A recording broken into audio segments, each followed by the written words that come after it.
परम आराध्य सदगुरु कबीर साहब जी इस जीवन को अपने ज्ञान के रंग में रंगने वाले परम पूज्य सदगुरुदेव जी मंच पर विराजमान श्रद्धेय संत गुरुजन, साध्वी बहनें, सभी हमारे परम प्रिय संगीत की साधना करने वाले कलाकार साथीगण, दर्शक दीर्घा में विराजमान आदरणीय महंत साहब, सभी आदरणीय भक्त सज्जनों, दूर दराज से आए हुए सभी श्रोताओं, भक्तिमती माताएं बहनें, प्यारी बेटियां, नन्हे मुन्ने बच्चे एवं सोशल मीडिया के माध्यम से देख और सुन रहे सभी श्रोताओं एवं दर्शकों,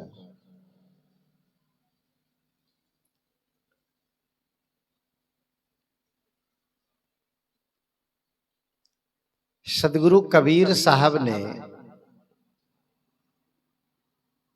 शब्द प्रकरण में एक शब्द कहा है, आपन कर्म न मेटो जाई, कर्म का लिखा मिटे धौं कैसे, जो जुग कोटि सिराई। गुरु वशिष्ठ मिल लगन सुधायो, सूर्य मंत्र एक दीन्हा, जो सीता रघुनाथ विवाही, पल एक संच न कीन्हा।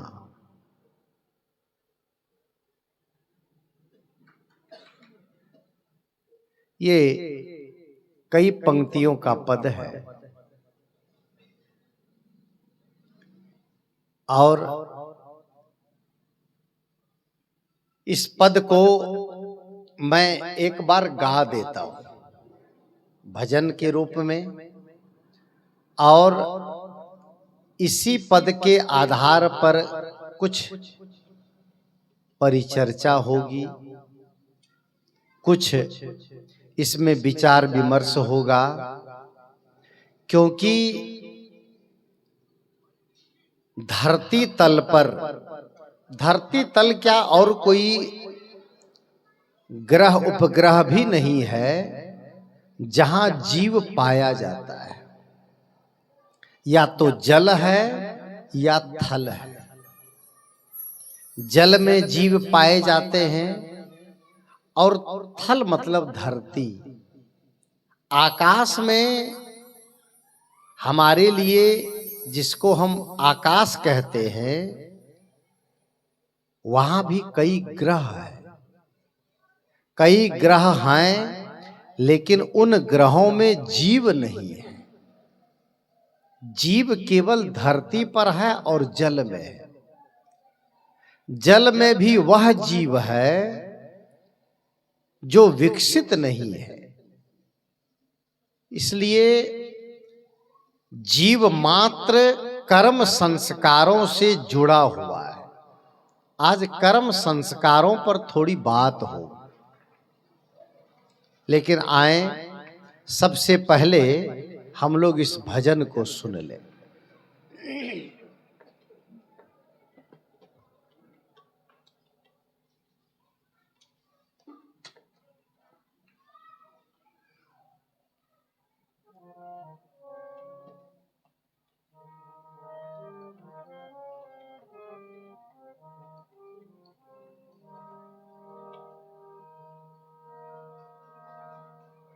कल वाला ही स्केल है ना।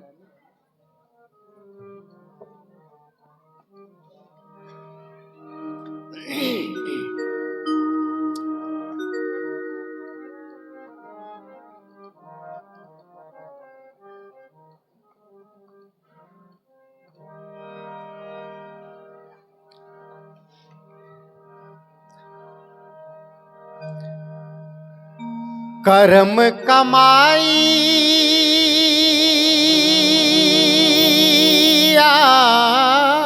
अपनी,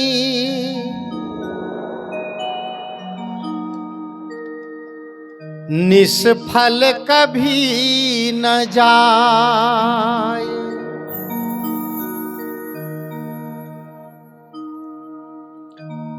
बोए बीज बबूल का,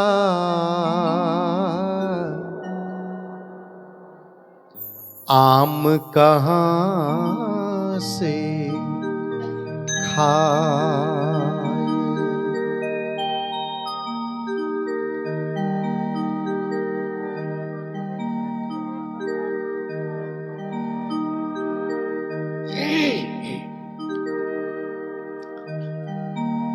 आपन कर्म न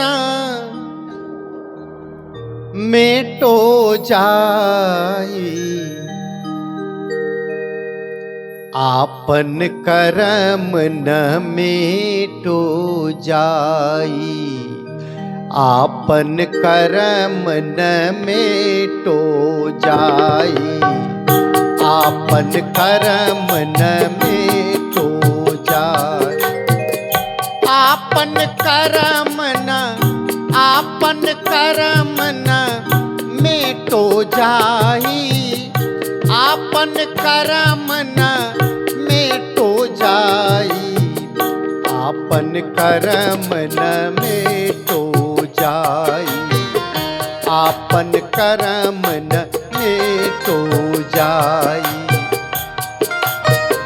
कर्म का लिखा मिटे धाव कैसे, जो जुग कोटि सिराई। कर्म का लिखा मिटे धाव कैसे, जो जुग कोटि सिराई, जो जुग कोटि सिराई सिराई, आपन कर्म न मेटो जाई, आपन कर्म न मेटो जाई।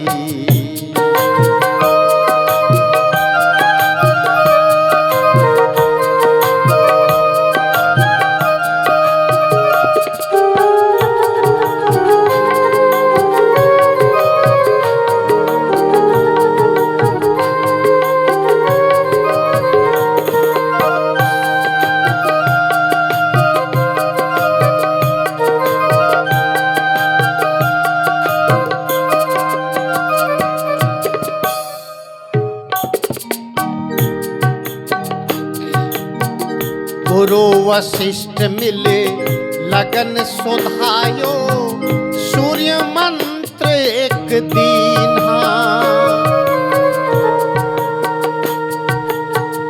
गुरु वशिष्ठ मिले लगन सुधायो, सूर्य मंत्र एक दीन्हा।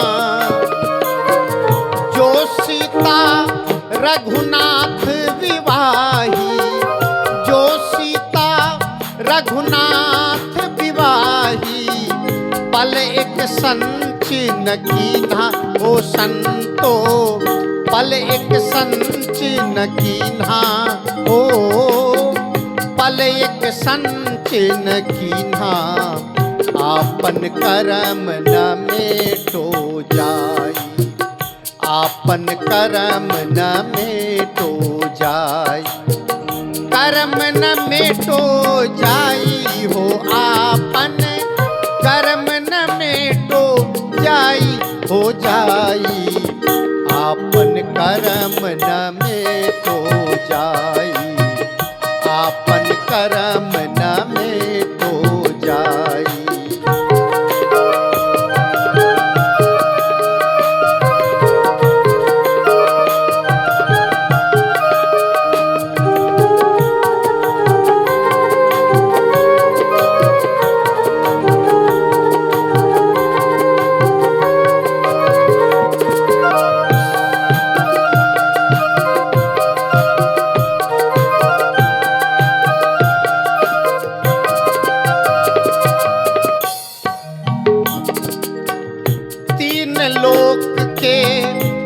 करता कहिए बाली बधो बरियाई।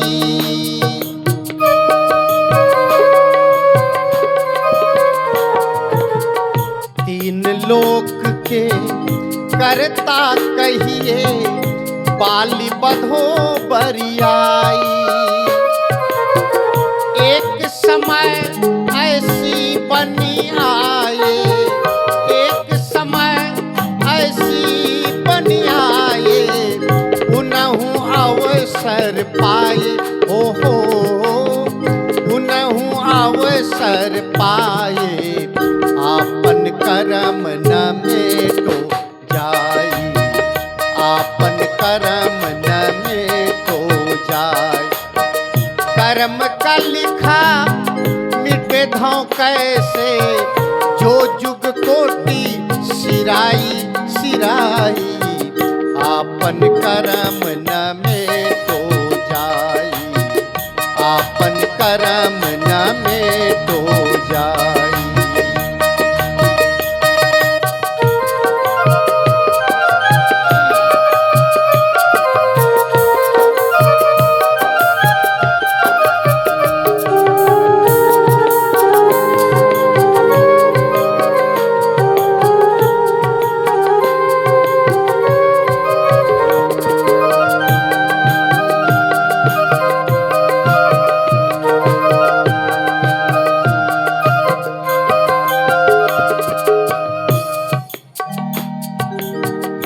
नारद मुनि को बदन छुपायो, किन्हो कपि को स्वरूपा।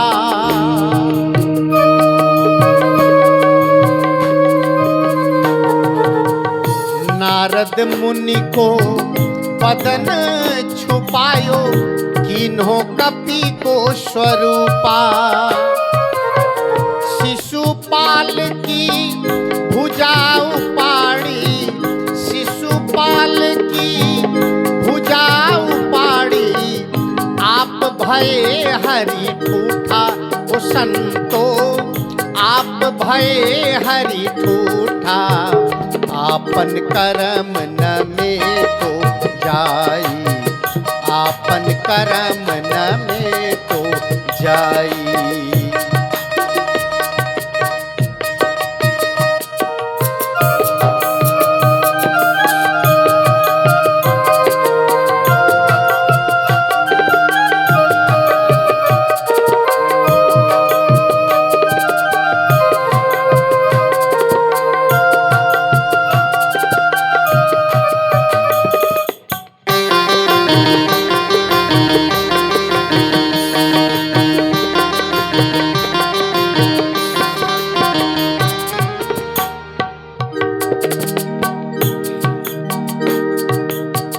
पार्वती को पाँच न कहिए, ईश्वर न कहिए भिखारी।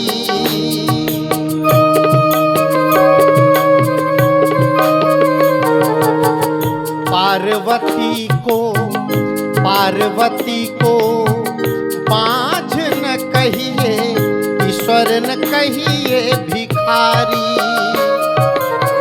कहा ही कबीर करता की बातें, कहत कबीर हो। कहा ही कबीर करता की बातें, कर्म की बात निनारी हो संतो, कर्म की बात निनारी हो संतो। आपन कर्म न मेटो जाई, आपन कर्म न मेटो जाय।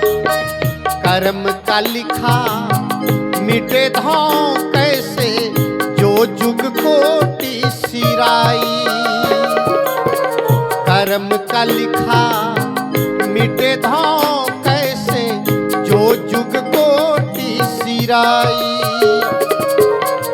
जो जुग कोटि सिराई हो संतो, आपन कर्म न मेटो जाई, आपन कर्म न मेटो जाई, आपन कर्म न मेटो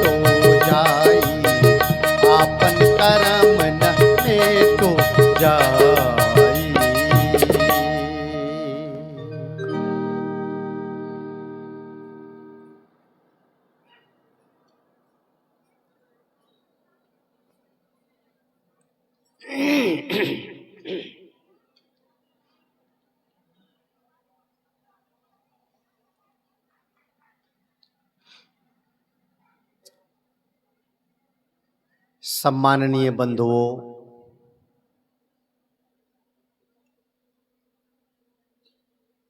सारा अध्यात्म का केंद्र है कर्म।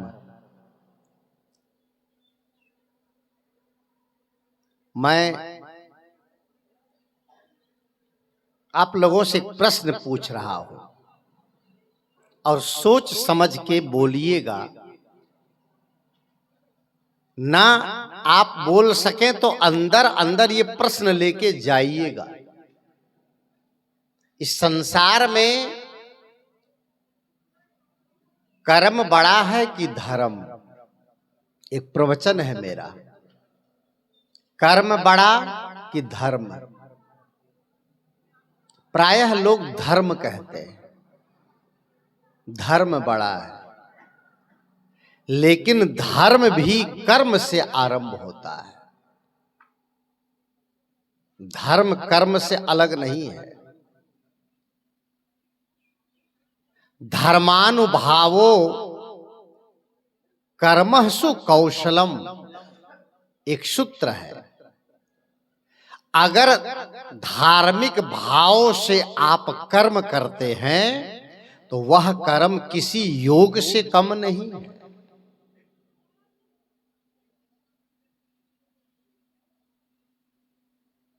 अगर भाव हमारा सुंदर है तो झाड़ू लगाना धर्म से कम नहीं है। अगर भाव हमारा पवित्र है तो खेत में काम करना किसी धर्म से कम नहीं है। भाव हमारा सुंदर है तो शौचालय को साफ करना भी धर्म बन जाएगा। भाव अगर सुंदर है तो भोजन बनाना भोजन नहीं होगा, वह महाप्रसाद का धर्म कहलाएगा। अगर भाव सुंदर है तो आपका एक गिलास भाव से दिया गया जल हजारों लीटर दूध से ज्यादा सुंदर और धर्म प्रवृत्त हो जाएगा। भाव। आज मैं चर्चा करने जा रहा हूं कि कर्म क्या है। क्या कर्म की प्रेरणा बाहर से मिलती है? कर्म का जिम्मेदार कौन है?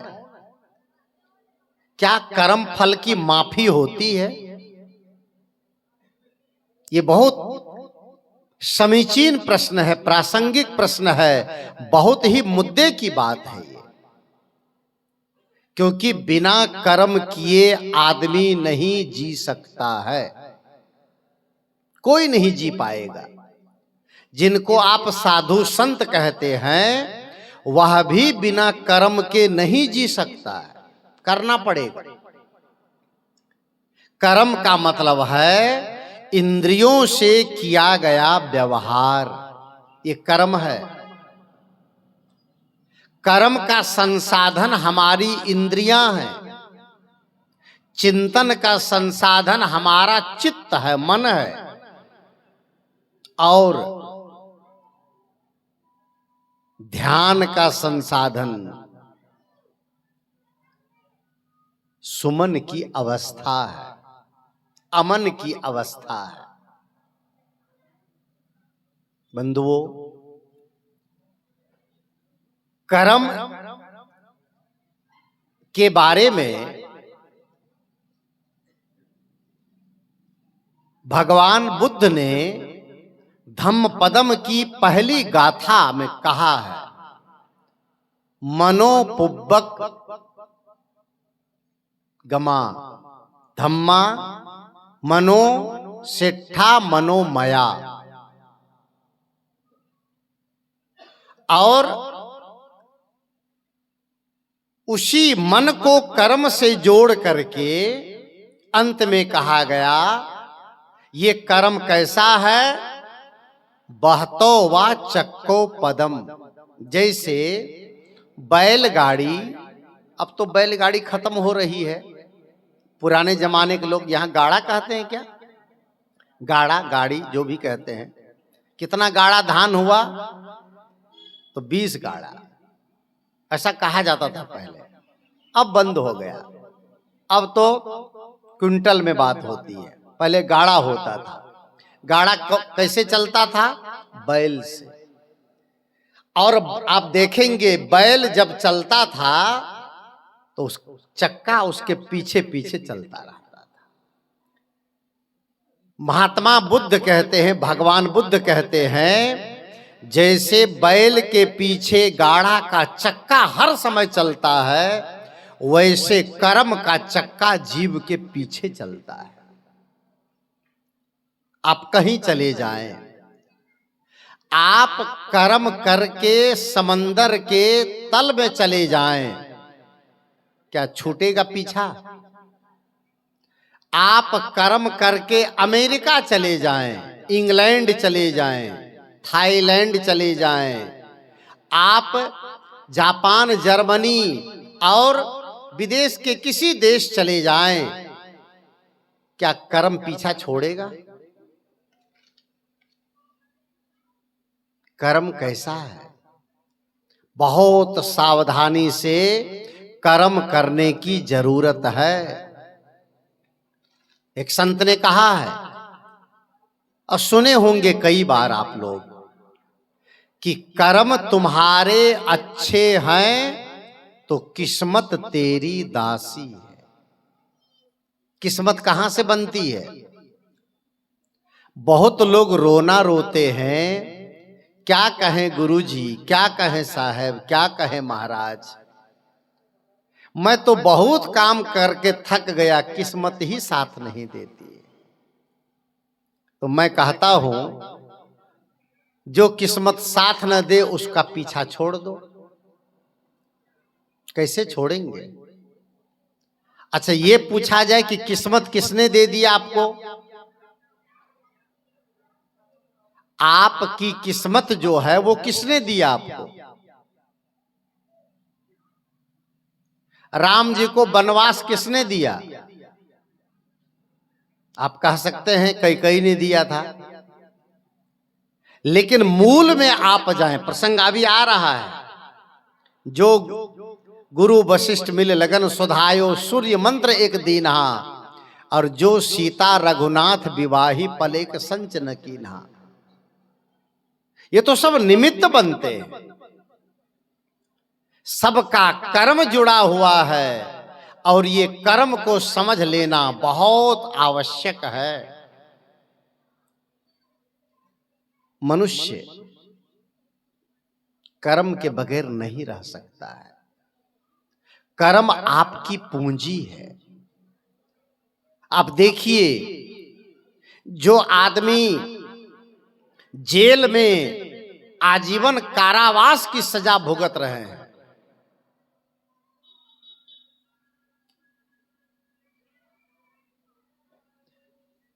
ऐसे कोई व्यवस्था नहीं हो सकती कि बीच में आना जाना बंद हो जाए। ऐसा हो सकता है? वो क्या बीच पड़ता है, इस तरह से लोग आते हैं, तो मैं कुछ कहता हूं तो सबका ध्यान बढ़ जाता है, और सबका मन होता है उसका चेहरा देख लें आया कौन है। हजारों बार देखे होंगे, लेकिन मन है, ये मन है, जिसको रोको वही करना चाहता है। ये मन का स्वभाव है। तो क्या होता क्या है इसमें, जो प्रसंग में जो तारतम्यता बनी रहती है वो टूट जाती है। आपका भी ध्यान बटेगा, मैं जुबान से बोलूंगा और आपका कान सुनेगा, लेकिन मन वहां नहीं रहेगा। आप सब जानते हैं ना, किसी ऑफिस में जाइए और जहां लिखा होगा अंदर आना सख्त मना है, वहां झांकने का मन करेगा। जानते हैं, ये मन का स्वभाव है। किसी बच्चे से कह दो उधर नहीं जाना तो उधर जरूर जाना चाहेगा। ये मन का स्वभाव है। अभी मैं कह दूं कि सब लोग, जो आदमी यहां आए उसको कोई मत देखना, तो सब छुप छुप के देखना चाहेगा। वो कौन है? ये मन का स्वभाव है, ये मन की गति है। इस पर एक कहानी मैं कहा करता हूं। खट्टर काका ने बहुत सुंदर मकान बनवाया। अब बगल से रास्ता था, लिप पोत करके बढ़िया मकान, लोग उसकी दीवार पर पेशाब कर दे। तो एक दिन उन्होंने पेंटर बुला के लिखवा दिया, यहां पेशाब करना सख्त मना है। लिखवा दिया। जिस दिन से लिखवा दिया, रास्ता उसे गुजरने वाले डबल करने लग गए, क्योंकि जैसे पेशाब शब्द पढ़े पेशाब लग जाए लोगों को, तो और को करते देखे तो वो भी कर ले। उल्टा हो गया, परेशान हो गया। एक दिन दोस्त के पास गए, दोस्त से कहा कि यार कई लाख लगाकर मैंने मकान बनाया, लोग दीवार पर पेशाब करते हैं। कहा कि वहां कुछ लिखवा दो। कहा, उसने कहा लिखवा तो दिया हूं, उस दिन से डबल हो गया। कहा क्या लिखवाए हो? कहा यही लिखवाया हूं, यहां पेशाब करना सख्त मना है। उसने कहा गलत लिखवा दिए तुम। कहा फिर? कहा पेंटर बुला के उसको मिटवाओ, पेंट करवा दो, उस पर लिख दो यहां पेशाब करना ही पड़ेगा, ऐसा लिख दो, लिखवाओ। अब जैसे उन्होंने ऐसा लिखवाया, पेशाब करना बंद। अब जो लोग करते थे वहां पेशाब, वो उधर से जाए और जैसे देखे, अरे यहां पेशाब करना ही पड़ेगा, ये मेरा बाप है क्या, इसके कहने से यहां करूंगा, वो करना ही बंद हो गया। ये मन की गति उल्टी है, जिधर रोको उधर जाता है। ये मन की गति है। इसलिए सभा के बीच में मंच तक कोई ना आए। किसी को पूजा करना हो, थोड़ी देर 1 घंटा प्रतीक्षा कर ले। अब तो घंटा से भी कम ही टाइम है, 1 घंटा है। एक प्रतीक्षा कर ले, आपके पास फूल हो, पुष्प हो, नारियल हो, प्रसाद हो, आप रखे रहें। और जैसे ही समाप्त होगा तो हमारे महंत साहब जी, हमारे सम्माननीय महंत श्री रिखीदास साहब जी सबको समय देते हैं पूजा करने के लिए। तो अच्छा होगा, मेरा निवेदन सब लोग स्वीकार लेंगे। और एक व्यवस्थापक रहें, महिलाएं आए तो उनको वहां बिठा दें, और पुरुष आए तो उनको भी वहां बिठा दें, यहां तक बीच में कोई ना आए। ये सभा की मर्यादा है। आइए, मैं कह रहा था कि मनुष्य कर्म से बंधा हुआ है। कर्म कोई करवाता नहीं है। आप बताइए, हर लोग कर्म करते हैं, जेल भरा है कर्म करने वालों से। कोर्ट में मुकदमे लंबित हैं, बिना कर्म के या कर्म के? कर्म के। इतना ही नहीं, आप देखिए आए दिन जो नई नई घटनाएं होती हैं, नए नए कांड होते हैं, नई नई वजह बनती है दूरियों की, टूटन की, वो सब कर्मों पर आधारित है। सब कुछ कर्म हिंसा के रूप में, कर्म हत्या के रूप में, कर्म बलात्कार के रूप में, कर्म चोरी के रूप में, कर्म छल कपट के रूप में, कर्म घूसखोरी के रूप में, कर्म मारपीट के रूप में, कर्म खेती बाड़ी के रूप में, कर्म बिजनेस व्यापार के रूप में, सारे रूपों में तो कर्म खड़ा है। आदमी सुबह उठता है, सुबह उठा, कर्म शुरू हो गया। आपके अंग, सुबह उठा आग जलाया, क्या कर्म नहीं है? दातोन किया, फ्रेश हुआ, स्नान किया, भोजन बना, भोजन के बाद वह काम करने गया, चाहे वो ऑफिस का काम हो, चाहे वो गिट्टी तोड़ने का काम हो, चाहे कंप्यूटर ऑपरेटिंग का काम हो, चाहे अकाउंट मेंटेन का काम हो, चाहे मल्टीमीडिया का काम हो, चाहे शूटिंग का काम हो, और चाहे खेती का काम हो। काम तो सब काम है साहब, सारे काम बराबर है। काम छोटा बड़ा नहीं होता है। मैं मलेशिया में था, मलेशिया की राजधानी कुआलालंपुर है। वहां से लगभग 60 किलोमीटर दूर मेरा कार्यक्रम था। एक सिग्मा नाम की सिटी है, वहां पर एक मेरे शिष्य रहते हैं, वही बुलाए थे और वहां मैं गया तो जिस बिल्डिंग में मेरा निवास था, उनका घर था, वो 34 फ्लोर की बिल्डिंग थी। तो 29वें फ्लोर पर उनका निवास था, मैं भी था। एक सप्ताह वहां रहना हुआ। तो एक दिन लिफ्ट में हम थे, वो थे, और एक लड़की और उस लिफ्ट में थी। वो भी, उस लड़की को मैंने देखा, मैं अपनी गाड़ी से उतरा, वो भी अपनी गाड़ी से उतरती है, और उतरने के बाद वहां कपड़ा चेंज करती है। लिफ्ट के पास में चेंजिंग रूम था, कपड़ा चेंज करती है और मैं हम लोगों के साथ ही लिफ्ट में ऊपर जाती है। तो जब तक वो थी तब तक तो मैं कुछ बात नहीं किया, लेकिन वो 10वें फ्लोर पर उतर गई तो मैंने अपने शिष्य से पूछा, ये लड़की कौन थी जो कपड़ा चेंज करके लिफ्ट में आई? तो उन्होंने कहा काम करने वाली है, झाड़ू पोछा करने वाली है। बड़ा आश्चर्य हुआ, झाड़ू पोछा करने वाली वह लड़की जिस गाड़ी से, जिस कार से उतर के कपड़ा चेंज की थी, वो भारत के पैसे के दृष्टिकोण से 50-55 लाख की कार थी, फॉर्च्यूनर। फॉर्च्यूनर गाड़ी से वह लड़की झाड़ू पोछा करने आती और जाती थी, खुद ही ड्राइव करती थी।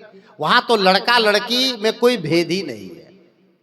12 बजे रात को टैक्सी चाहिए, आप फोन कीजिए, एक जवान लड़की टैक्सी लेकर के आ जाती है और जहां जाना हो चले जाइए। वहां तो कोई डर ही नहीं है। तो बात यह हुई कि मैंने देखा, फिर मैंने उनसे बात की अपने शिष्य से, यहाँ इस तरह का विधान है? तो उन्होंने बताया कि यहाँ जिस घर में ये पोछा झाड़ू करती है वह एक फैक्ट्री का मैनेजर है, और ये झाड़ू पोछा जो करती है, ये झाड़ू पोछा करने वाली है। लेकिन दोनों आदमी बराबर गाड़ी से चलते हैं। झाड़ू पोछा करने वाले भी फॉर्च्यूनर से चलती है, और जिस घर में झाड़ू पोछा करती है वो मालिक भी फॉर्च्यूनर से चलता है। दोनों बराबर क्यों है? क्योंकि वहां उसकी नजर में काम बराबर है, काम का स्तर छोटा बड़ा नहीं है। वो मैनेजर जो है मैनेजमेंट करके पैसा कमाता है, ये झाड़ू पोछा करके पैसा कमाती है। दोनों का उद्देश्य पैसा कमाना है। उनका कहना है कि वो कंप्यूटर पे काम करता है और मैं उनके घर में काम करती हूं, वो भी तो किसी का नौकर है और मैं भी किसी के नौकर हूं, तो छोटा बड़ा कौन है? सब बराबर है। काम कोई छोटा और बड़ा नहीं होता है। ये चीज मैंने वहां देखा नजदीक से, और मैं अपने भारत के लिए दिमाग लगाया। हमारे भारत देश में ये चीज संभव नहीं है। अगर हमारे घर की झाड़ू पोछा करने वाली कोई महिला हमारे समाज में, जिसको गौटिया कहा जाता है, जिसको पटेल कहा जाता है, जिसको पैसा वाला कहा जाता है, जिनको बड़ा आदमी कहा जाता है, अगर उनके घर में कोई झाड़ू पोछा करने वाली लड़की कार से आ जाए तो क्या होगा हालत? समझ रहे हैं? हमारे यहाँ की मानसिकता देखिए। मैं तो वहां सोचने लग गया कि भारत में अगर किसी गौटिया के घर में झाड़ू लगाने वाली लड़की टुटलो कार से आ जाए तो गौटिया जी को देखते ही हार्ट अटैक हो जाएगा। क्योंकि हमारे यहाँ ये परंपरा है कि पैसे वाले बड़े होते हैं और नौकर छोटे होते हैं। यही कारण है हमारे यहाँ समाजवाद स्थापित नहीं हो पाया, साम्यवाद स्थापित नहीं हो पाया। जो गरीब है वो एकदम गरीब है और जो धनी है वो एकदम धनी है। चाइना में क्या है, आप देखिए चाइना जाके, मार्क्स का नियम चाइना में लागू हुआ, जिसके पास बहुत धन है उनसे ले लिया गया और जिनके पास बहुत कम है उनको दे दिया गया, एवरेज बना दिया गया। चाइना में गरीबी रेखा है ही नहीं, जापान में गरीबी रेखा है ही नहीं, जर्मनी में गरीबी रेखा है ही नहीं। और हमारे यहाँ तो सरकार का तंत्र ऐसा है, गरीबों को ऊपर उठाने के लिए रोजगार उपलब्ध नहीं कराते हैं, बल्कि सरकार कुर्सी बचाए रखने के लिए गरीबों को कहते हैं तुम कुछ न करो, 5 किलो चावल वो सरकार देती है तो हम 10 किलो देंगे, बैठे बैठे खाओ। वो गरीब का गरीब बना रह जाएगा, वो वैसा का वैसा। वो करेगा क्यों फिर? उनको आप करने के लिए उत्साहित नहीं कर रहे हैं। ये सरकारी तंत्र है। हमारा विषय राजनीति नहीं है और मैं राजनीति का विश्लेषक नहीं हूं, लेकिन मैं कर्म की चर्चा पर प्रसंग बसात ये बात कह दिया कि कर्म बराबर होता है, चाहे आप जो कर्म करें। लोग समझते हैं झाड़ू लगाना छोटा काम है, जूता सिलना छोटा काम है, शौचालय साफ करना छोटा काम है, जूठा उठाना छोटा काम है, पत्तल उठाना छोटा काम है, हल जोतना छोटा काम है, तेल पेरना छोटा काम है। ये कोई छोटा काम नहीं है। आप देखिए हमारे महापुरुषों ने सारे काम को श्रद्धा से किया है। हम लोग सदगुरु कबीर साहब के अनुयायी हैं और सदगुरु कबीर साहब क्या करते थे? एक अवस्था ऐसी उनकी थी जो कपड़ा बुनते थे, क्योंकि उनका लालन पालन जोलाहे घर में हुआ था। जोलाहे का मतलब कपड़ा बुनने वाला परिवार। कपड़ा बुनते थे, कपड़ा बेचते थे, महान हो गए। संत रविदास साहब क्या करते थे पता है? ये वाणी उन्हीं की है, मन चंगा तो कठौती में। सुने हैं आप लोग? ये किसकी वाणी है? संत रविदास साहब की वाणी है। मन चंगा तो कठौती में गंगा। और रविदास साहब कौन काम करते थे? सोना चांदी बेचते थे? बोलिए जोर से। जूता सिलते थे, जूता। लेकिन हम लोग जूता सिलने वाले को चमार कहते हैं। ये हमारी सोच छोटी हो गई, कर्मों के प्रति हमारी आस्था खत्म हो गई, कर्मों के प्रति हमारी श्रद्धा खत्म हो गई।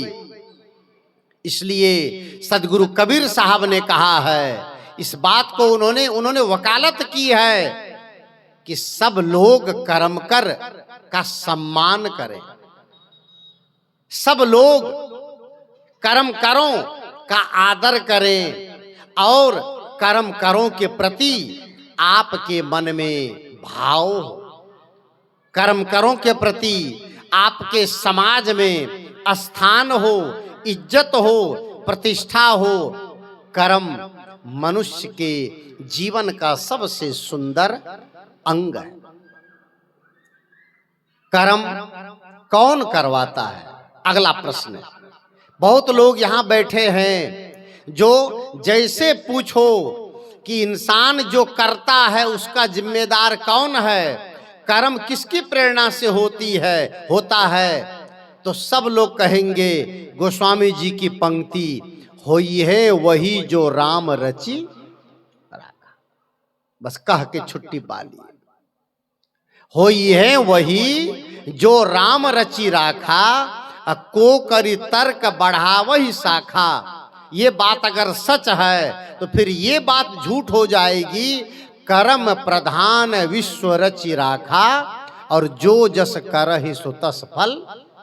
कौन सी बात सही है? होई है वही जो राम रची राखा, ये सही है। इसका मतलब क्या हुआ कि संसार में जितने कर्म हो रहे हैं सब हम नहीं कर रहे हैं, भगवान करवा रहा है। भगवान जैसा चाहेगा वैसा इंसान कर्म करेगा। तो जिम्मेदार कौन हुआ? जोर से बोलिएगा, विचार के बोलिएगा, नींद में नहीं, जाग करके बोलिएगा। इंसान जितना कर्म करता है उसका जिम्मेदार खुद है कि भगवान है? सोचिएगा। और कहने को तो कहा गया उनकी मर्जी के बिना एक कण भी इधर से उधर नहीं होगा। कहने में बड़ा अच्छा लगता है। परमात्मा की मर्जी के बगैर पत्ता भी नहीं हिलता है। कितना अच्छा है ये सुनने में कितना अच्छा लग रहा है। भगवान के मर्जी के बगैर आदमी एक कदम नहीं उठाता है। फिर चोर चोरी करने चलता है किसकी मर्जी से? विचार कीजिए। हमारी बेटियों के साथ सामूहिक दुराचार होता है, मां बहनों के साथ बलात्कार होता है, किसकी मर्जी से? मंदिरों में भी चोरी हो जाती है और भगवान वहां बैठे हैं, किसकी मर्जी से होती है? विचार कीजिएगा।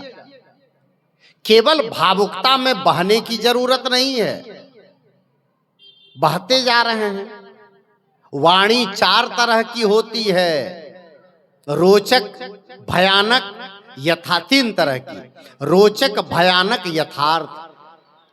रोचक का मतलब होता है आदमी को विस्मित करने वाला।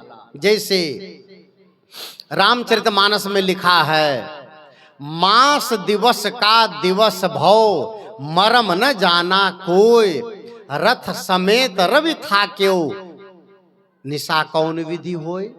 ये आप देखिए बाल कांड में जहां राम जी का जन्मोत्सव मनाया जा रहा है, ये रामचरितमानस के अनुसार वहां पर गोस्वामी जी ने लिखा,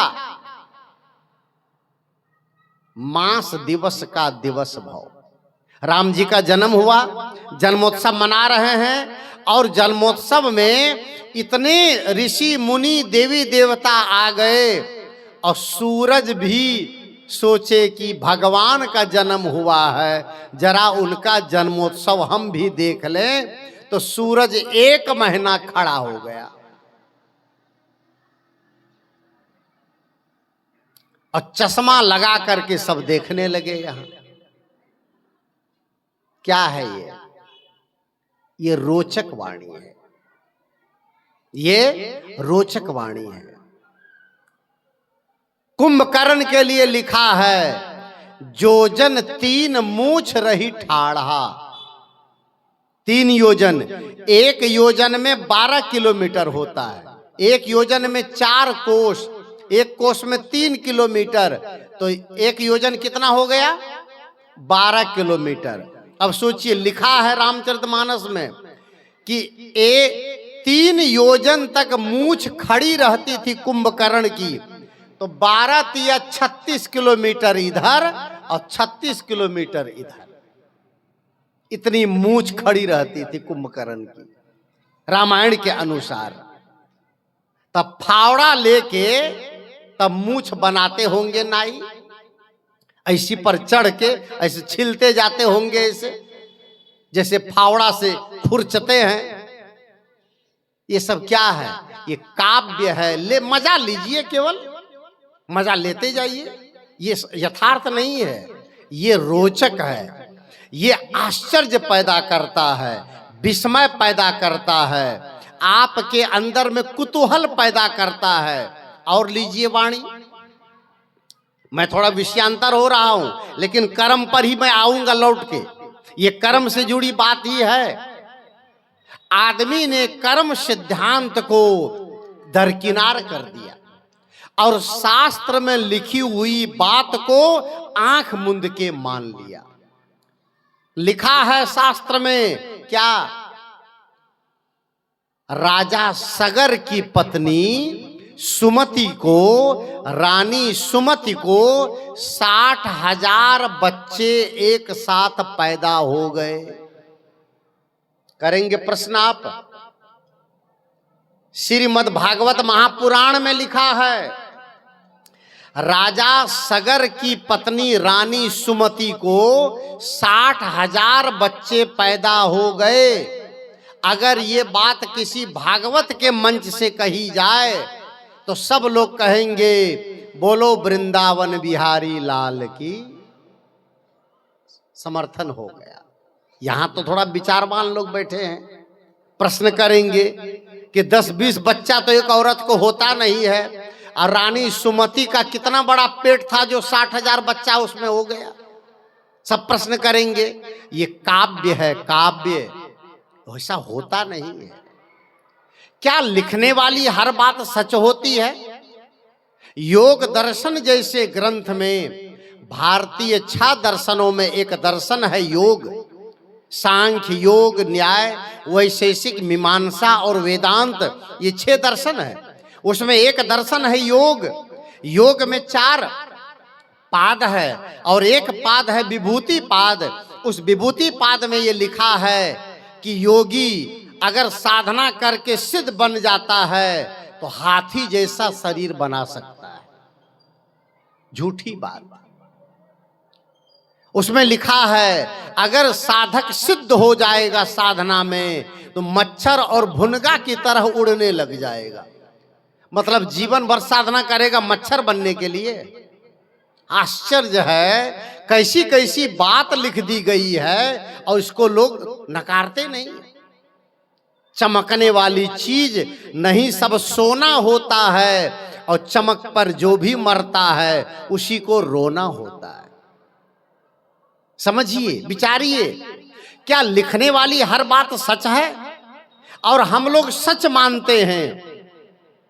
जैसे यही पंक्ति है, होई है वही जो राम रचि राखा।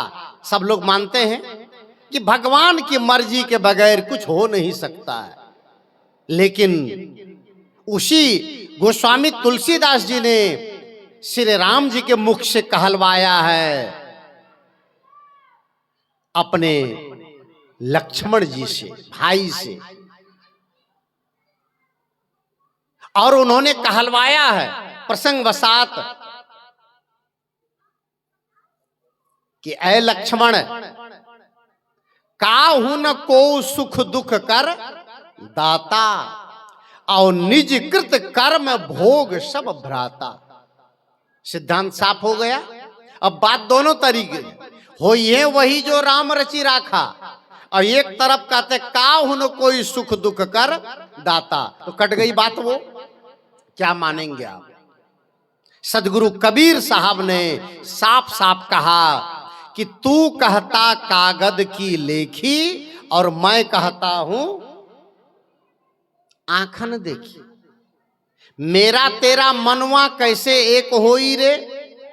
क्या लिखने वाली बात को सच मानकर आदमी आज तक भटक रहा है? आज तक।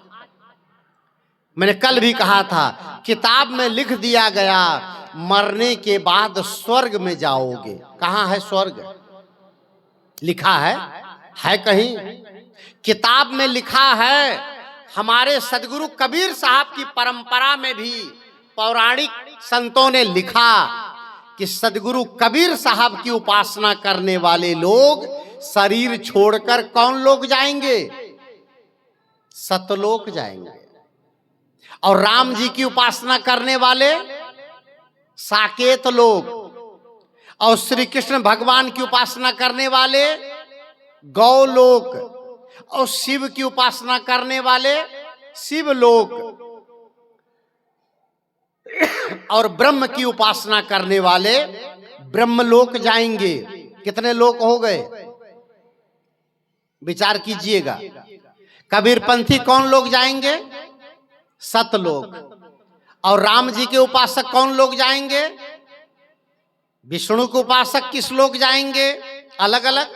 राम कबीर साहब के उपासक सतलोक जाएंगे, राम जी के उपासक साकेत लोक जाएंगे, विष्णु जी के उपासक विष्णु लोक जाएंगे, शिव जी के उपासक शिव लोक जाएंगे, श्री कृष्ण के उपासक गौ लोक जाएंगे और ब्रह्म के उपासक ब्रह्म लोक जाएंगे।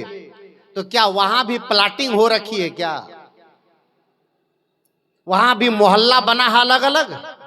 कहां है वो मोहल्ला? ये सब केवल हमारे मन की कल्पना है। और नरक और स्वर्ग ये दोनों हमारे समाज में नैतिकता बनाए रखने के लिए एक व्यवस्था बनाई गई है, एक भय बना। नरक का भय दिखाया गया कि आदमी अच्छे पथ पर चले, नहीं तो नरक में जाना पड़ेगा। पुराण में लिखा है, अगर अच्छे कर्म नहीं किए, अब बुरे कर्म किए तो यमराज आएगा और लेके जाएगा, और वहां पर बहुत बड़ी कड़ाही है, इतना बड़ा पंडाल लगा है, इतनी बड़ी कड़ाही चढ़ी है, और नीचे से यमराज के सिपाही आग जला रहे हैं और उसमें तेल खौल रहा है। जो आदमी गलत कर्म करके जाएगा वो कड़ाही में तेल खौल रहा है, अब बेसन भी घोला हुआ है, आदमी को बेसन में डुबा करके तेल में पकौड़ा बना दिया जाएगा। लिखा है पुराण में। ये डर, एक भय, इस भय से आदमी गलत काम न करे। है कहीं इतनी बड़ी कड़ाही? है कहां? कुछ देखा किसी ने? बैतरनी कहां है मुझे बताइए आप। बैतरनी लोग बछिया का पूंछ पकड़ के बैतरनी पार होना चाहते हैं। पर जाइए नदी के घाट पर, गंगा जी के किनारे पंडित जी पूजा कराएंगे, बछिया बांधे रहते हैं, बछिया को ठीक से खाने भी नहीं देते हैं, बछिया खुदे बैतरनी में पड़ी है, और उनका पूंछ पकड़ाने के लिए पंडित जी मार सबको बैतरनी पार करा रहे हैं। अब बैतरनी कैसी है? कहते हैं बैतरनी ऐसी है जिसमें खून बहता है, पेशाब बहती है, बैतरनी में मवाद बहता है, बैतरनी में कचड़ा बहता है, लेट्रिन बहती है। उस बैतरनी को हम बछिया की पूंछ पकड़ के पार होना चाहते हैं। इसका मतलब आगे आगे बछिया चलेगी, पीछे हम चलेंगे। जो बछिया खा पी करके बेचारी न खाने पीने से कमजोर हो गई, और वो पेशाब और पैखाना के नदी में चलेगी 3 दिन 3 रात, तो मरेगी कि बचेगी? कैसा कैसा पाखंड लोगों ने खड़ा किया। कर्म को नहीं सुधार रहे हैं और नए नए पाखंड से आदमी अपने कर्म संस्कारों से मुक्त होना चाहते हैं। इस बात के लिए सदगुरु कबीर साहब ने कहा, आपन कर्म न मेटो जाई। आपसे कर्म कौन करवाता है? फिर प्रश्न कर रहा हूं, एक भजन गाऊंगा, याद आ गया भजन। आपसे कर्म कौन करवाता है? समझिएगा, आपके कर्मों का प्रेरणा देने वाला कोई ईश्वर नहीं, कोई परमात्मा नहीं, कोई भगवान नहीं। आपके जैसे विचार होते हैं, जैसे आपके संस्कार होते हैं, जैसी आपकी बुद्धि होती है, उसी के अनुसार आप कर्म करने में प्रवृत्त होते हैं और उसका फल आपको भोगना पड़ता है।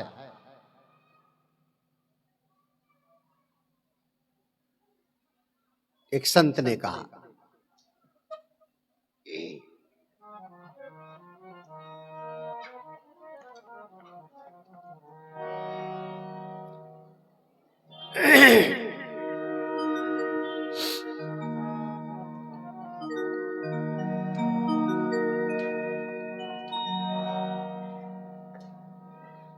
एक झोली में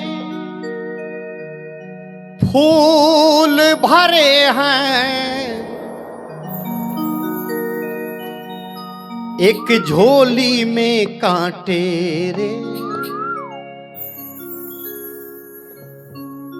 एक झोली में फूल भरे हैं, एक झोली में कांटे रे, कोई कारण होगा, अरे कोई कारण होगा, अरे कोई कारण होगा, अरे कोई कारण होगा। तेरे कर्म की ये भरनी है, तेरे कर्म की हो, तेरे कर्म की ये भरनी, तुझे प्यार मिले या चाटे, तुझे प्यार मिले या चाटे रे, कोई कारण होगा, अरे कोई कारण होगा, अरे कोई कारण होगा, अरे कोई कारण होगा। आप सब भी इस पंक्ति को समझिएगा। यही गला है, सबके पास में गला है। अगर आपके कर्म सुंदर है तो इस गला में फूल की माला पड़ जाती है। किसकी माला? फूल की माला।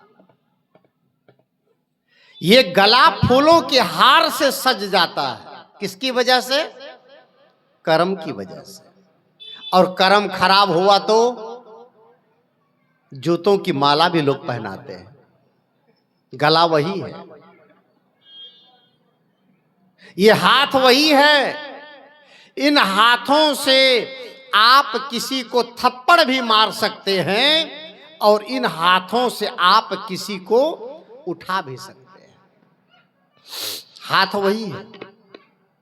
ये हाथ, इन्हीं हाथों से डॉक्टर किसी पेशेंट का पेट फाड़कर ऑपरेशन करता है। इन्हीं हाथों से, इन्हीं हाथों से डॉक्टर, ध्यान दीजिएगा मैं क्या कहने जा रहा हूं, कर्म की बात समझिएगा।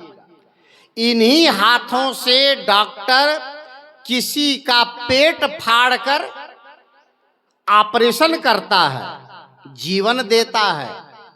और इन्हीं हाथों से डाकू किसी का पेट फाड़कर जीवन लेता है।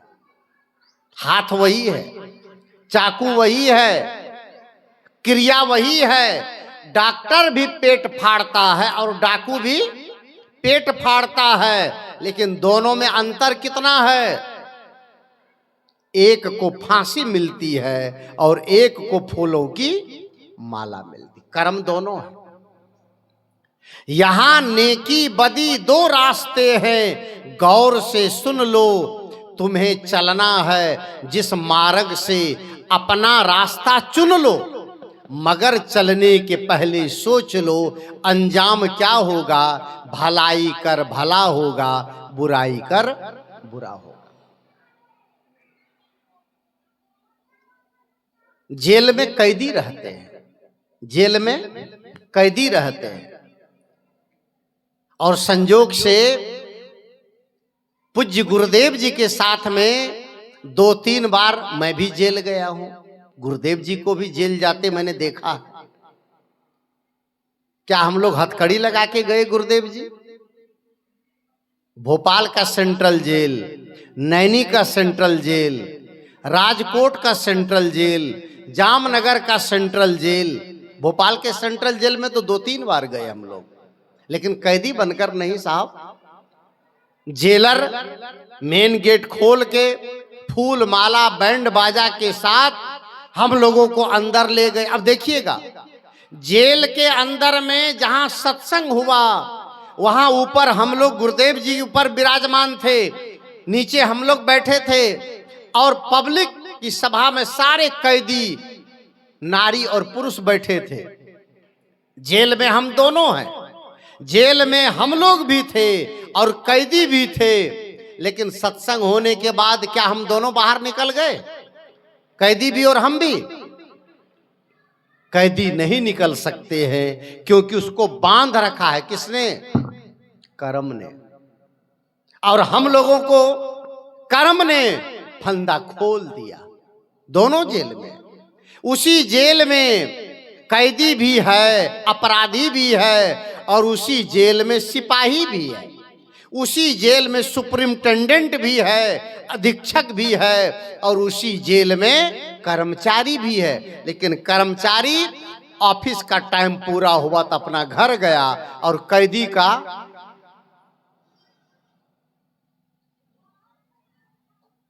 क्या है? ये कर्म है। कर्म संस्कार हमारे जीवन का सबसे मूल्यवान संस्कार है। इसको समझें, जानें, बहुत बचा के कर्म करें। आप अपने जीवन में जो करें उस पर 10 बार सोचें, जो मैं करने जा रहा हूं इसका परिणाम क्या होगा,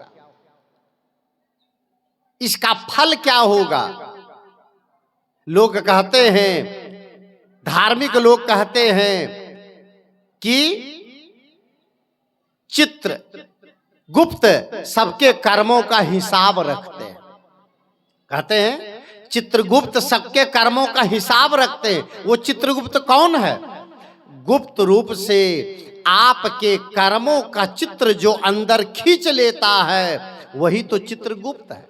आप देखिए, इसमें जितने लोग बैठे हैं, जिसकी उम्र 50 साल की है, 30 बरस पहले जो काम उन्होंने किया है और कोई नहीं जानता है परिवार में, समाज में, लेकिन मैं पूछता हूं जिसने किया वो जानता है कि नहीं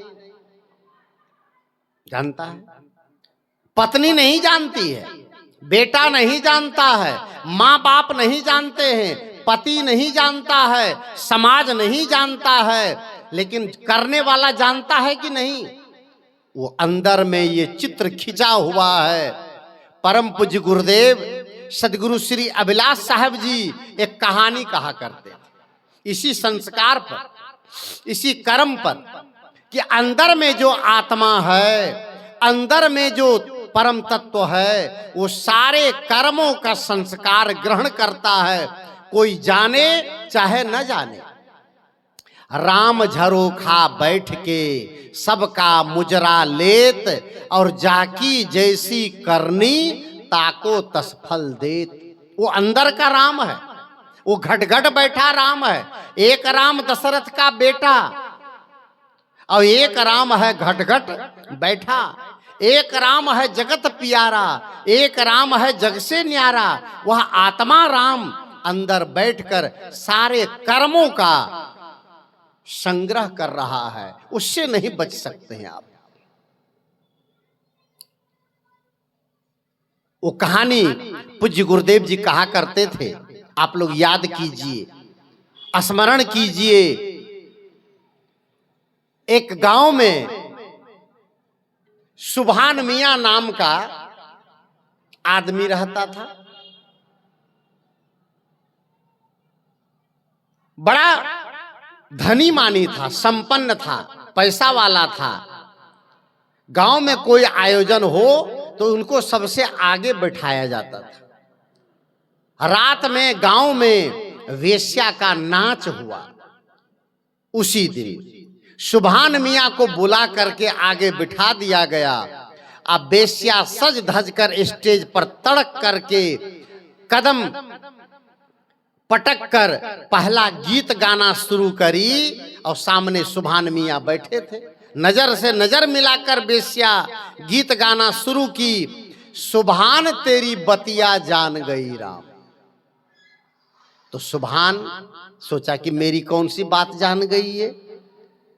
तो वो दिन में, उसी दिन में सुभान मियां गांव में खुले में शौच करने गए, और संजोग से गर्मी के दिन, ये ठंडी के दिन थे, पके पके बेर के पेड़ के नीचे वो शौच करने बैठे, और बेर पक करके नीचे गिरे थे। वो बेर भी खाते गए और शौच भी करते गए, दोनों काम करते गए। तो उनके अंदर में ये हुआ कि ये लड़की लगता है मेरे को कहीं शौच करते करते बेर खाते देख लिया, तभी ये कह रही है सुभान तेरी बतिया जान गई राम। तो उन्होंने सोचा कि सबके बीच में अगर मेरी यह बात खोल देगी तो मेरी इज्जत खराब हो जाएगी। उन्होंने बहुत सुंदर शॉल ओढ़ रखा था ठंडी के दिन, तो सुंदर शॉल उतार करके उन्होंने वेश्या को दे दिया और सोचा कि शॉल दे दूंगा तो मेरी लाज बच जाएगी, शॉल जाए तो जाए लेकिन मेरी इज्जत बच जाए। शॉल दे दी। वेश्या गाते ही इतना बड़ा इनाम कभी नहीं मिला। उनको लगा कि मियाँ जी को मेरा गाना बड़ा पसंद है, तो छमक करके अगली कड़ी गाई शॉल को रख कर कि सुभान तेरी बतिया कह दूंगी राम।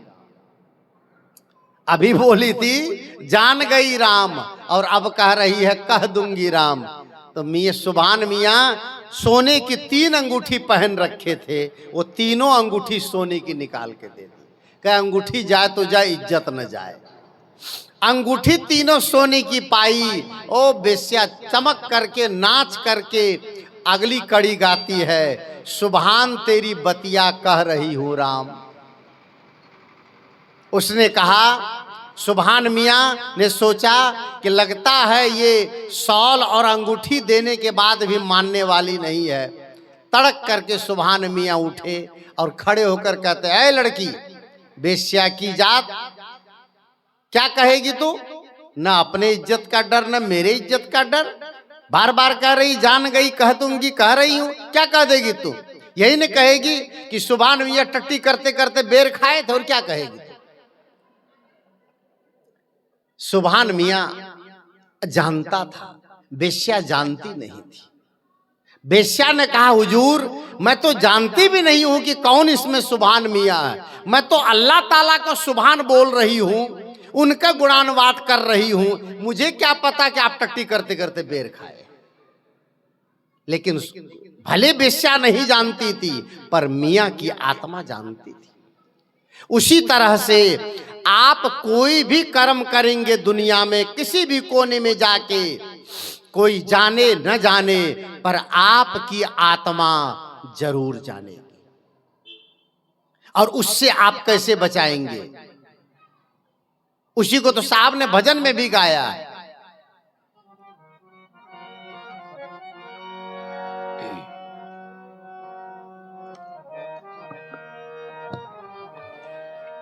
एक झोली में फूल भरे हैं, एक झोली में कांटे जी। अरे एक झोली में कांटे जी, कोई कारण होगा, अरे कोई कारण होगा, अरे कोई कारण होगा, अरे कोई कारण होगा। तेरे कर्म की ये भरनी है, तेरे कर्म की हो, तेरे कर्म की ये भरनी। तुझे प्यार मिले या चाटे, तुझे प्यार मिले या चाटे, कोई कारण होगा, अरे कोई कारण होगा, अरे कोई कारण होगा, अरे कोई कारण होगा।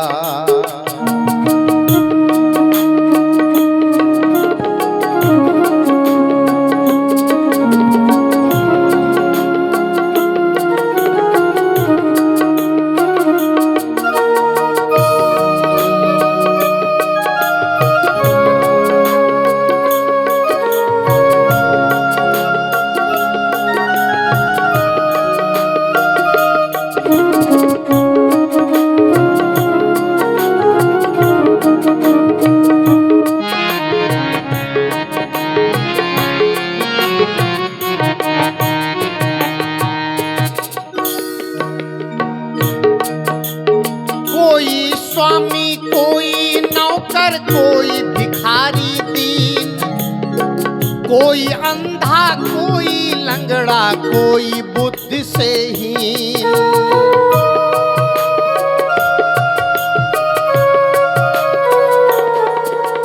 कोई स्वामी पर कोई भिखारी दीन, कोई अंधा कोई लंगड़ा कोई बुद्धि से हीन। अरे कोई कारण होगा, अरे कोई कारण होगा, अरे कोई कारण होगा, अरे कोई।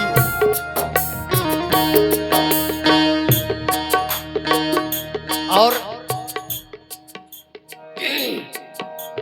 तन का बिस्तर मिल जाए पर नींद को तरसे नैन।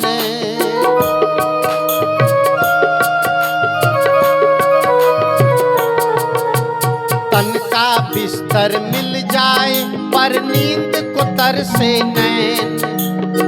कांटों पर भी सोकर आए, कांटों पर भी सोकर आए किसी के मन को चैन। कांटों पर भी सोकर आए किसी के मन को चैन। अरे कोई कारण होगा, अरे कोई कारण होगा, अरे कोई कारण होगा, अरे कोई कारण होगा।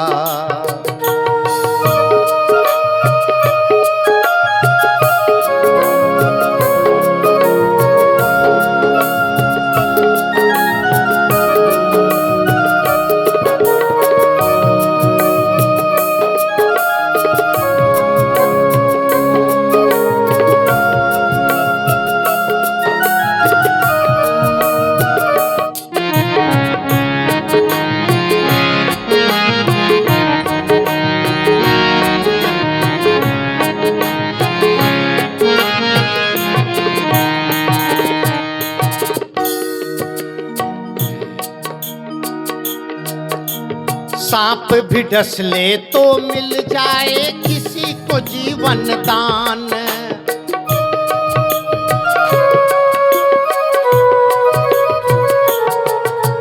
सांप, इस धरती पर जितने प्राणी हैं, देखिए आप कर्म का संस्कार देखिए, ये कर्म का प्रभाव देखिए। कोई अपने कर्मों से कंगाल हो जाता है और कोई अपने कर्मों से मालामाल हो जाता है। कोई अपने कर्मों से पूजा जाता है और कोई अपने कर्मों से अपमानित हो जाता है। कोई अपने कर्मों से संसार में अपना नाम रोशन करता है और कोई अपने कर्मों से बिलखता है। बंधुओं, आज कर्म के बारे में हम लोग सोचना भूल गए। आदमी सोचता है खाओ पियो मौज उड़ाओ, दिल को मत तड़पाओ, जब तक जियो मौज से जियो, और घर में घी न हो तो कर्जा लेके घी पियो। कौन देखा है कल का होगा, कौन जानता। लेकिन याद रखिए, ये कर्म बीज है, बीज। आप इसको बदल नहीं सकते हैं। आप ये मत समझिए कि कर्म करके मर गए तो सब खत्म हो गया, नहीं। उसी कर्मों के आधार पर आगे आपको सब कुछ मिलेगा। वही तुमको मिल रहा है जो कि पहले से दिया है, उसी का फल सामने है, शुभ अशुभ जैसा किया है। बीज अनुचित कर्म का यदि बो चुके हो अब न बोना, उठो मानव आंखें खोलो, सो चुके हो अब न सोना। स्वर्ण घड़ियां यदि कदाचित खो चुके हो अब न खोना। ये कर्म है साहब। आप जो कर रहे हैं उसका फल आज नहीं तो कल आप सबको, हम सबको मिलना है। इससे कोई बचा नहीं है। साहब ने कहा ना, जो सीता रघुनाथ विवाही पले के संचन की ना। सीता जी की शादी राम जी से हुई थी और 3 पंडितों ने लगन शोधा था। कितने पंडित?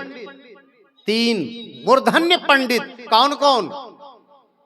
पहले तो वशिष्ठ जी, दूसरा विश्वामित्र जी, और तीसरा पंडित थे जनक जी की तरफ से सतानंद जी।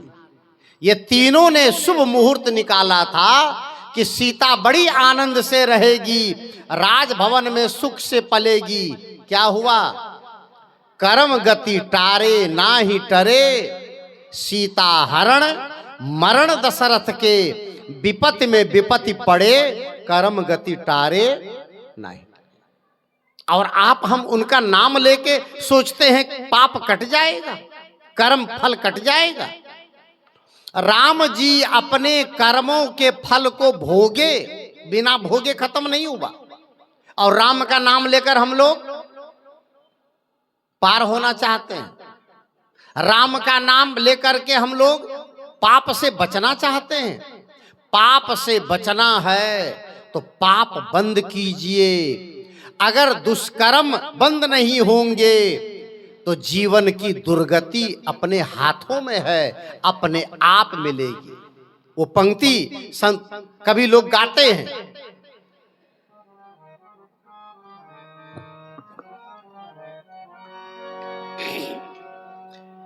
मेरे साहिब के दरबार में सब लोगों का खाता, मेरे साहिब के दरबार में सब लोगों का खाता, सब लोगों का खाता भैया, सब लोगों का खाता। जिसकी जैसी करनी भैया, जिसकी जैसी करनी भैया, वैसा ही फल पाता, अरे वैसा ही फल पाता। मेरे मालिक के दरबार में सब लोगों का खाता, मेरे मालिक के दरबार में सब लोगों का खाता।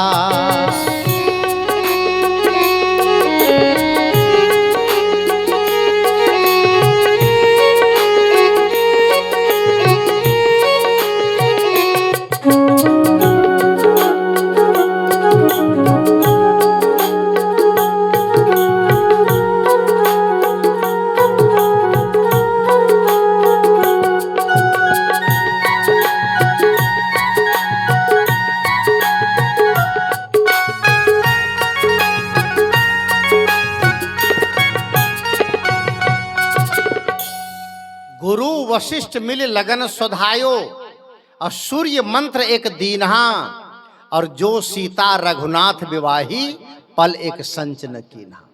सुख मिला सीता को। राजा जनक ने बढ़िया सुख समृद्ध परिवार, राजा का परिवार देखकर कर दिया, लेकिन कर्म किस्मत किसका लिखा था? कागज हो तो सब कोई बाँचे, और कर्म न बाँचा जाए। भजन है ना, ये भी भजन है कि कागज हो तो सब कोई बाँच सकता है, पर कर्म को कौन बाँचेगा? भजन सुनिए।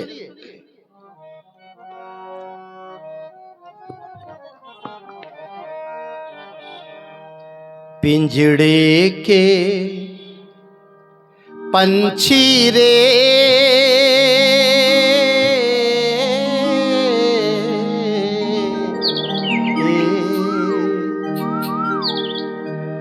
तेरा दर्द न जाने को,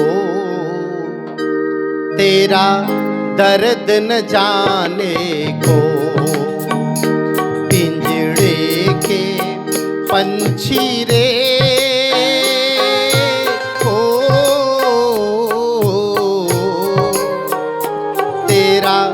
दर्द न जाने को, तेरा दर्द न जाने को। बाहर से तो खामोश रहे तू, बाहर से तो खामोश रहे तू, भीतर भीतर रोए रे, हाँ भीतर भीतर रो। तेरा दर्द न जाने को, तेरा दर्द न जाने को। पिंजड़े के पंछी रे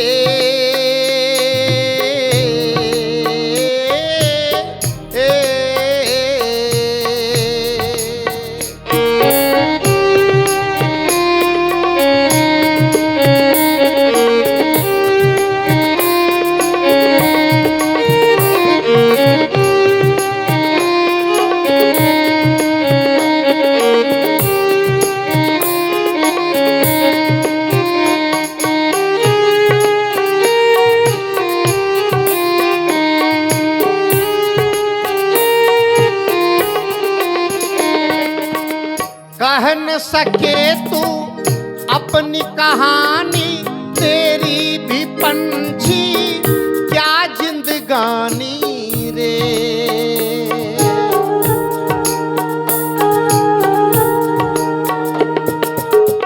कह न सके तू अपनी कहानी, तेरी भी पंछी क्या जिंदगानी रे। विधि ने तेरी कथा लिखी है, विधि ने तेरी कथा लिखी है।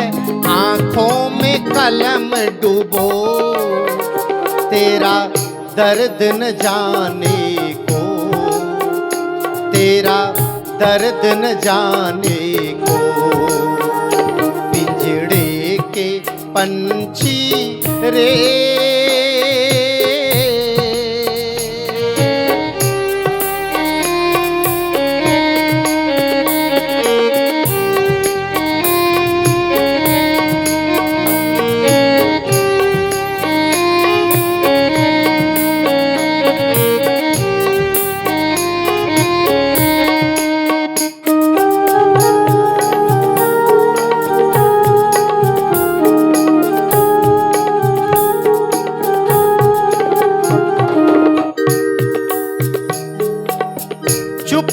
चुपके रोने वाले रखना छिपा के दिल के छाले रे।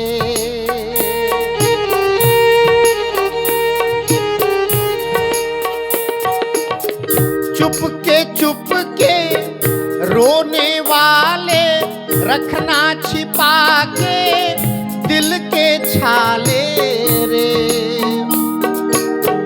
ये पत्थर का देश है पगले, ये पत्थर का देश है पगले। कोई न तेरा हो, तेरा हो तेरा दर्द न जाने को, तेरा दर्द न जाने को। पिंजड़े के पंछी रे,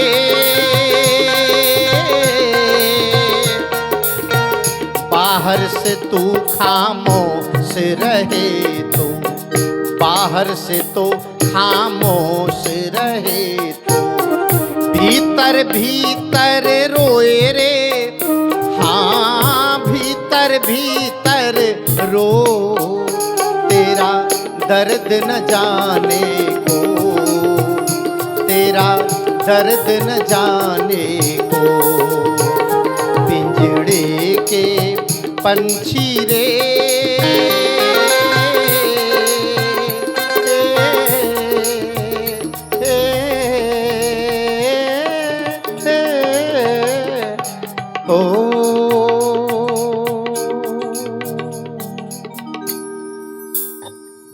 मेरे प्यारे बंधुओं, ये भजन प्रदीप जी का लिखा हुआ है। प्रदीप भजन के नाम से मशहूर है, बचपन से मैं सुनता आया हूं। और यही कर्म का एक ऐसा रोना है जो आदमी अंदर ही अंदर घुटता रहता है। वह कर्म संस्कार जो आदमी किसी को नहीं बता सकता है, सबसे ज्यादा वही चुभता है। सब लोग याद कीजिएगा, जो बात पत्नी पति से नहीं बता सकती है, वह बात आपके लिए सबसे ज्यादा पीड़ाप्रद है। जो बात बेटा बाप से नहीं बता सकता है, वह बात बेटा के लिए सबसे ज्यादा कांटे के समान है। जो बात बेटी मां से नहीं बता सकती है, वही बात उसके लिए तीर की तरह चुभती है। क्यों? क्योंकि कर्म संस्कार किसी को माफ नहीं करता है।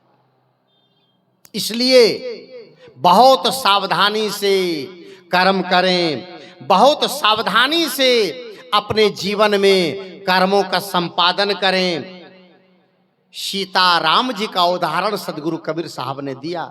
श्री राम जी का नाम, मां सीता का नाम लिया, गुरु वशिष्ठ का नाम लिया, लेकिन सीता और राम को लोग भगवान कहते हैं। सदगुरु कबीर साहब ने कहा, उनके गुरु वशिष्ठ और विश्वामित्र भी मिल करके उन्हें उनके कर्मों से नहीं बचा पाए, तो आप और हम कहाँ के हैं? हमें भी पिसना पड़ेगा। साहब ने कहा है ना कि चलती चक्की देख के और दिया कबीरा रोए, और दो पाटन के बीच में साबुत बचाना कोई। आगे सदगुरु कहते हैं, तीन लोक के कर्ता कहिए बाली बधो बरियाई। कहानी सुनिएगा, ये कहानी साहब आधार पर कह रहे हैं। तीनों लोकों के कर्ता राम जी को कहा गया और बाली को उन्होंने छिप के मार दिया, तो पंडितों ने माफ नहीं किया, कहा कि भगवान कहला करके और बाली को छिप के मारा है तो उसका फल भोगना पड़ा। कृष्णा अवतार में राम जी कृष्ण हो गए और बाली व्याधा हो गए। व्याधा ने बाण मारा और श्री कृष्ण भगवान का प्राणांत हो गया, कर्म फल मिल गया। कहते हैं, आगे कहते हैं कि शिशुपाल की भुजा उपाड़ी, ये नारद मुनि को बदन छिपायो कीन्हो कपि को स्वरूपा। ये भी कहानी आप लोग जानते हैं कि नारद जी विश्व मोहिनी से शादी करना चाहते थे, तो विष्णु भगवान ने उसको मुंह कैसा बना दिया? कौन सा मुंह बना दिया? बंदर का। और कहानी ये कहती है कि नारद ही आगे चल करके बंदर बने और विष्णु श्री राम बने। तो जिसका उन्होंने बंदर का मुख बना दिया, तो सीता हरण के पश्चात बंदर की सहायता से ही वह समुद्र पार किए। किसकी सहायता से? साहब ने कहा कर्म फल सामने आया। आगे फिर कहते हैं कि शिशुपाल की भुजा उपाड़ी आप भय हरि ठूठा। शिशुपाल श्री कृष्ण महाराज ने, उनके बुआ के बेटे शिशुपाल थे जो चेद देश के राजा थे, और उनका बेटा जो शिशुपाल था, उन्होंने जब जन्म लिया उनके दो अतिरिक्त हाथ थे और एक अतिरिक्त आंख यहां पर थी। कहा जाता है, अब भविष्यवाणी हुई कि घबराओ नहीं, जिनके गोद में देने से इसके हाथ और आंख लुप्त हो जाए, उन्हीं के हाथ इसकी मौत होगी। सबके गोद में देती रही वो, और जब अपने भाई के गोद में दी, अपने भतीजे के गोद, श्री कृष्ण के गोद में, वो लुप्त हो गए। तो उन्होंने कहा ये तुम्हारा भाई है और इनको मत मारना। लेकिन कहानी कहती है कि उनके श्री कृष्ण महाराज ने शिशुपाल की भुजा उपाड़ ली, तो जगन्नाथ में भगवान श्री कृष्ण लूले बैठे, हाथी नहीं है। ये सब कर्म फल की समीक्षा है, ये साहब ने पुराणों के आधार पर व्याख्या की है। अंत में सदगुरु कहते हैं, पार्वती को बांझने कहिए, ईश्वर ने कहिए भिखारी। पार्वती को बच्चे हुए, ये गणेश और कार्तिकेय की कहानी अलग है, ये पार्वती से नहीं हुए हैं दोनों बच्चे। लेकिन आज सब नारियां पार्वती और शंकर की पूजा करके और सुहागन और पुत्रवती होना चाहती है, धनवान होना चाहती है। साहब कहते हैं कर्म अगर अच्छे नहीं होंगे तो कोई देवी देवता आपको सुखी नहीं बना सकते हैं। कहें कबीर कर्ता की बातें कर्म की बात नहीं नारी। साहब कहते हैं ये कर्ता की बात कह रहा हूं मैं, और कर्म कर्ता से अलग नहीं है। इसलिए इनकी कर्म और कर्ता दोनों को समझकर अपने जीवन को आप कर्मों से बचाएं, बनाएं, संभालें। यही जीवन का सार है, और कर्म आपके जीवन का आभूषण है, कर्म आपके जीवन का श्रृंगार है, कर्म आपके जीवन का व्यक्तित्व है, कर्म आपके जीवन का दर्पण है, और कर्म आपके जीवन की सुगंधी है। सब लोग अपने अपने कर्मों को सुंदर बनाएं और अपने जीवन को सफल बनाएं। आज का समय पूरा हुआ, आप सबको बहुत बहुत धन्यवाद देता हूं। और एक नए विषय, एक नए प्रसंग के साथ मैंने कहा था कल कि शाम के सत्र में ये मेरा विषय होगा कि देवी और देवता किसे कहते हैं, देवी देवता कहाँ रहते हैं, देवी देवता के दर्शन कैसे होते हैं इस विषय पर चर्चा करूंगा। और अभी के सत्र में मैंने कर्म पर चर्चा की है। आप सबको एक बार फिर से बहुत बहुत धन्यवाद देते हुए अपनी वाणी को विराम देता हूं।